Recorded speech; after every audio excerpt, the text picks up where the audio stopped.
Meanwhile, President Trump's wiretapping claim is drawing even more reaction from lawmakers on Capitol Hill. Here's what Republican Senator Marco Rubio had to say in an interview yesterday. Traveled with the president on Friday down to Florida on Air Force One. On Saturday morning, the president went on a tweet storm, including accusing former President Obama of illegally having him wiretapped. Do you have any insight? First of all, did the president talk to you about this on Friday? And do you have any insight on what precipitated all this? We never obviously discussed that, number one, and I have no insight into what exactly he's referring to. And I'd imagine the president and the White House in the days to come will outline further what was behind that accusation. I've never heard that before, and I have no evidence, or no one's ever presented anything to me that indicates anything like that. But obviously in the days to come, you guys are going to ask them, and I imagine they're going to answer it. Zeke Miller is a White House reporter for Time Magazine, and he joins us now from Washington. Zeke, we just heard Marco Rubio's response to the president's allegation. What do you think other Republican lawmakers are going to do now that the tweet storm has stormed its way to Monday? I think they're in a tough spot here because Donald Trump is very sensitive to any criticism of him, and certainly he's now is the time when he's shaping his legislative agenda around Obamacare, tax reform, things like that. So they need things from him just like he needs cover from them. I think what you're going to start to hear is the White House yesterday said they were embracing a congressional investigation into Russian efforts in the 2016 campaign, and they want to include these alleged hacking or wiretapping actions by President Obama, these kind of unfounded allegations as part of that. I think what you'll hear is, a lot of Republicans say, well, the White House just sort of blessed this investigation, this bipartisan, bicameral investigation, and they're just going to focus on that part and try to avoid and sort of sidestep the controversy on everything else if they can.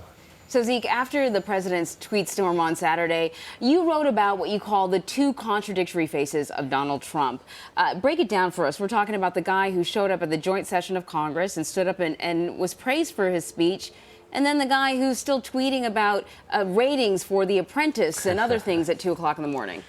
Yeah, I mean, you can call Donald Trump the president and Donald Trump sort of just, the Twitter troll to a certain extent. I mean, and we saw both sides of him. And in Donald Trump's mind, they aren't really contradictory. They're kind of one and the same. They are who he is. They've gotten him this far. And he doesn't see any issue with sort of showing those two faces of his presidency. And he thinks the American people, his voters in particular, have forgiven him for that throughout the campaign. And will do so as president. The thing is, that doesn't really get him any converts. But it does keep sort of those who are already in his camp animated and excited, coming to his defense, attacking his his enemies, things like that. And that's sort of how Trump views it. It's burnished through years of work in the New York tabloid scene. But he doesn't see any contradiction in what is a contradiction, essentially, of sort of coming out one day and saying, the time for trivial disputes is over, and then starting, several of his own trivial and even greater disputes just days later. So, Zeke, though, is there something beneficial about being difficult to predict, making people uncertain? Certainly. I mean, and we've heard the president talk about that when it comes to foreign policy being unpredictable.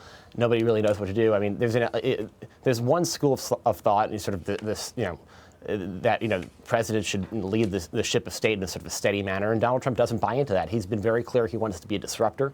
He wants to shake up the very foundations of Washington. He's certainly doing that this week, and I think every time he sees those of us in the press or Democrats on Capitol Hill or even Republicans Capitol Hill sort of pulling their hair out or getting all worked up about one of these tweets, he's like, that's not that bad. I'm okay with that. That's how the president thinks. He's trying to keep everyone on edge because he thinks that in that managed chaos, he can craft an agenda, find a political path forward for himself that is more expedient than what happened. What would happen if everybody was sort of comfortable. Well, from managed chaos to chaos itself, the last time President Trump signed a travel ban, the airports erupted with great confusion and difficulty. People didn't know what was going on. Today, apparently, the administration will sign a revised travel ban. It will allow green card holders in. People with existing visas should be fine, reportedly. And Iraq has been removed. It's no longer one of the 7 countries with a temporary ban. What do you make of these revisions, these adjustments, and how do you expect them to impact the political reaction to this order?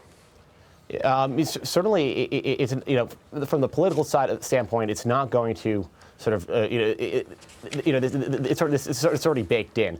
The travel ban that will be signed today will be viewed through the lens of the travel ban that was signed a month ago, and we're going to, and so the same political opposition that was there before will continue. Certainly, some of the same legal challenges will come back. This is obviously crafted to try to withstand some of the legal issues the initial travel ban worked its way into, but certainly the ACLU and other groups have said they're going to file suit anyway against this new one, trying to upend it as well. For the White House, obviously here, there's the challenge of they've claimed that this has been a political necessity for them, a national security necessity for the country for a month, but they've been sort of delaying as they've tried to craft this order in a way that will withstand legal challenges for a month now.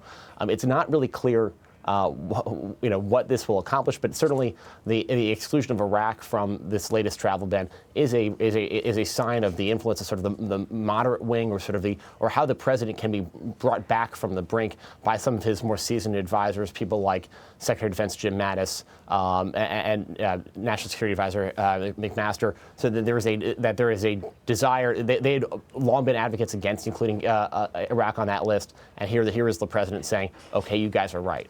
All right, Zeke Miller of Time Magazine. Thanks a lot, Zeke. Thanks for having me.